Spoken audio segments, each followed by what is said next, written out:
Psalms 32:2. Blessed is the one whose sin the Lord does not count against them, and in whose spirit is no deceit. Psalms 32:2 is the fourth verse we come across when we think of the subject of blessed from the Bible. To whom does God impute iniquity? Whose iniquity does he count? Is it because God is biased? We must know that God is just and holy, just as he is loving. One should not think of God as emphasizing only one attribute to the exclusions of others. God's nature cannot change under any circumstances. Any man who sins is worthy of punishment before the righteous nature of God. Therefore, God has no partiality, and whose iniquity does God not count?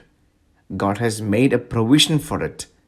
God prepared the way of faith because no works of men could atone for sin. The Son of God came into the world and gave his life to pay for the sins of all men. God does not impute the sin of anyone who believes in Jesus, the sacrifice for all on the cross. Here too, God has laid down the same law common to all. That condition is believing in Jesus Christ. God shows partiality by ignoring the iniquity of unbelievers. The Apostle Paul makes it clear when he talks about this plan of God that if anyone is in Christ, he is a new creation. Because God has forgiven sin, that man's soul is transformed into holiness before God.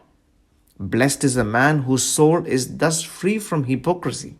How fortunate that God accepts us. No matter how high you rise in the world, no matter how much you gain, life is fruitless unless God approves it. No one can accuse him whom God approves. May God bless you.